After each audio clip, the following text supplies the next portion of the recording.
Well, the U.S. now has reached a new grim milestone for overdose deaths. The CDC is reporting today over 100,000 Americans have died in 2021, marking the highest annual death toll on record. This comes as GOP lawmakers warn that more dangerous drugs are making their way into the U.S. along the southern border.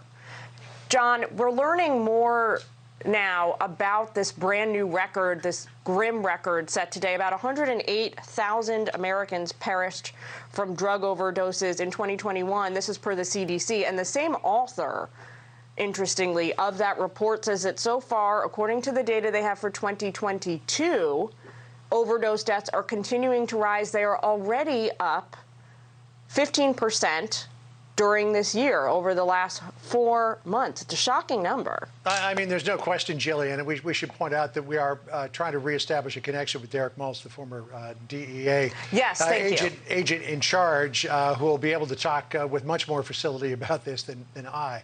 But there's no question that this is an epidemic that has been building for years, and it continues unabated and will likely only get worse as more and more people flood across the border following the rescission of Title 42 at the end of this month. Yeah. I mean, when you take a look at the number of people who came across the border just in the month of March, 221,000. That eclipsed the high water mark from July of last year.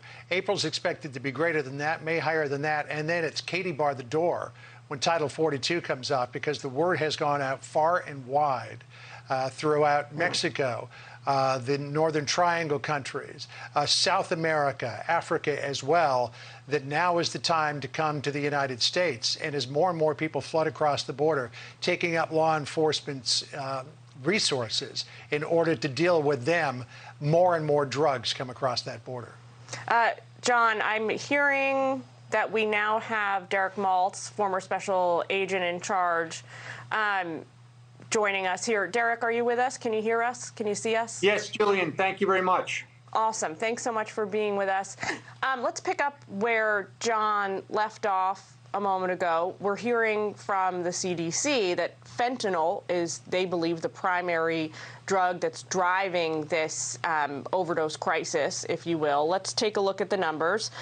Increased fentanyl seizures at the southern border for the year to date, 4,956 pounds. Last year, 10,586. The year before, 4,558. You can see the pattern here. We're on a dramatic upswing. What gives? Why is fentanyl suddenly the drug of choice for the cartels to drag across the border? Gillian, first of all, the cartels are in the business to maximize profits and make as much money as they can. Business is booming now with the migrant smuggling. They're taking total advantage of the wide open border, as our border security is doing. Our border patrol is doing border processing of migrants instead of border security. And they have a steady flow of chemicals coming from China. And China is also involved with the money laundering services for the cartels. But I want to correct one thing. These are not fentanyl overdoses. These are fentanyl poisonings, because the kids that are taking these drugs have no idea they're taking deadly poison. The numbers are escalating. The families are devastated. And the Mexican cartels are winning. The Chinese transnational criminals are winning.